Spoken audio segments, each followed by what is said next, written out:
बिस्मिल्लाहिर्रहमानिर्रहीम, अस्सलाम वालेकुम। ग्रोथ फॉर एवरीवन से मैं हूं असद, आपकी कामयाबी का हमसफ़र। दोस्तों, कुछ लोग बिज़नेस स्टार्ट करना चाहते हैं और उन लोगों के मुझे कमेंट्स भी आते हैं, उन लोगों को मुझे मैसेजेस आते हैं कि हम लोग बिज़नेस स्टार्ट करना चाहते हैं, कोई ऐसी एडवाइस कीजिए कि जिससे हम लोगों का जो टाइम, एनर्जी, पैसा वो सेव हो सके। उन लोगों को आज मैं बहुत ही गोल्डन उन लोगों को टिप्स देने वाला हूं, उन लोगों को बहुत ही गोल्डन एडवाइसेस करने वाला हूं। प्लीज़ ध्यान से इस वीडियो को एंड तक कंप्लीट देखिएगा। अगर वीडियो पसंद आई तो प्लीज़ वीडियो को लाइक करके कमेंट ज़रूर कीजिएगा और शेयर ज़रूर कीजिएगा। और अगर आप हमारे चैनल पे पहली बार आए हैं तो प्लीज़ चैनल को सब्सक्राइब करें, क्योंकि इस चैनल में मैं आपकी कामयाबी के लिए हर वो वीडियो लाऊंगा जिससे आप डे टू डे कामयाब हो सकें। सबसे पहले जो स्टार्टअप गलती क्या करते हैं, वो फ़ौरन एकदम से पैसा मार्केट में फेंकते हैं, ऑफिस बनाते हैं, बड़ा फर्निश्ड ऑफिस बनाते हैं और वो बिज़नेस स्टार्ट कर देते हैं। आज मैं आप लोगों को कुछ स्टेप्स बताऊंगा कि आप बिज़नेस स्टार्ट करने वाले हैं। अगर आप स्टडी कंप्लीट होने के बाद बिज़नेस स्टार्ट करना चाहते हैं, या आप लोग जॉब कर रहे हैं और बिज़नेस स्टार्ट करना चाहते हैं, या आप लोग बिल्कुल इनिशियल बेस पे ही बिज़नेस स्टार्ट करना चाहते हैं, या आप पहले बिज़नेस से दूसरे बिज़नेस पे मूव होना चाहते हैं, तो ये एडवाइसेस सारी उन लोगों के लिए है। नंबर 1 पे आप लोगों ने जब भी कोई बिजनेस स्टार्ट करना है, आपने उससे पहले basic working in written form blueprint में आपने अपने पास रख लेनी है। आपने हर एक चीज़ को नोट करना है कि आपने कहाँ से स्टार्ट करना है, कहाँ पे एंड करना है, कहाँ पे अभी आप हैं, क्या क्या इश्यूज आ सकते हैं, क्या क्या ऑब्स्टेकल्स हैं, ये तमाम चीज़ें आप लोगों ने लिख लेनी है।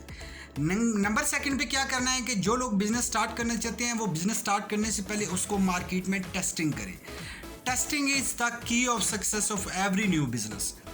कोई भी नया कारोबार शुरू हो रहा है, टेस्टिंग उसकी एक मेन, आप ये कह लें कि एक ऐसा कंसेप्ट है कि अगर आप उस पर अमल करते हैं तो आप लोगों के फेलियर के चांसेस बहुत कम हो जाएंगे। तो हमेशा बिजनेस स्टार्ट करने से पहले एक छोटी सी टेस्टिंग कर रहे हैं, एक रिव्यूज़ ले लें, एक अपने प्रोडक्ट को सेल करके देखें, आप लोगों की प्रोडक्ट की मार्केटिंग करके देखें। बेसिक इससे टेस्टिंग आप लोगों को ये बता देगी कि आपकी प्रोडक्ट की वैल्यू क्या है, यूएसपी क्या है, कहाँ पे कितने में सेल हो सकती है, आया क्या प्रॉफिट मार्जिन कम रखा जाए, ज़्यादा रखा जाए, डिस्काउंट ऑफ़र किया जाए, ट्रायल ऑफ़र किया जाए, या इस तरह की समथिंग लाइक डैट। आप लोगों को बहुत सारी चीज़ें सीखने को मिल जाएंगी। जो लोग ये कहते हैं कि उन लोगों की टेस्टिंग कामयाब नहीं हुई लेकिन वो बिज़नेस स्टार्ट करना चाहते हैं, याद रखिएगा, जो अपनी टेस्टिंग में सक्सेसफुल नहीं हो सकता वो बिज़नेस में सक्सेसफुल नहीं हो सकता। जो लोग अपनी जॉब के साथ बिज़नेस स्टार्ट करना चाह रहे हैं, जॉब कर रहे हैं, वो लोग अपनी जॉब के पार्ट टाइम पे बिज़नेस को टेस्टिंग मोड पे लगा दें। सक्सेसफुल होने पे ही वो अपने बिज़नेस को स्टार्ट करें। क्योंकि लोग ये गलती करते हैं कि वो बिज़नेस स्टार्ट कर लेते हैं, फिर कुछ टाइम बाद, क्योंकि जो स्टडी, एक रिसर्च ये कहती है कि जो 95% बिजनेसेस हैं, 93 to 95%, वो पहले साल के अंदर फेल हो जाते हैं। उसकी मेन बहुत सारी रीजंस है। मेरे पास कुछ चेक पॉइंट्स हैं, मैं बिज़नेस की कोचिंग के दौरान उन चेक पॉइंट्स को चेक करता हूँ बिज़नेस की हेल्थ को चेक करने के लिए। तो आप लोगों से वो भी शेयर करूँगा। अगर आप लोगों को चाहिए तो मुझे कमेंट्स करें।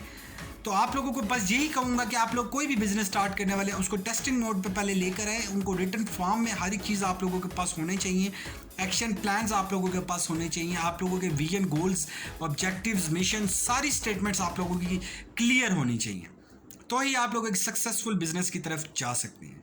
सो दोस्तों, उम्मीद करता हूं कि आप लोग कोई भी बिज़नेस स्टार्ट करना चाह रहे हैं तो उसके लिए आप टेस्टिंग करेंगे और अपने बिज़नेस को सक्सेसफुल बनाएंगे। So thank you for watching this video.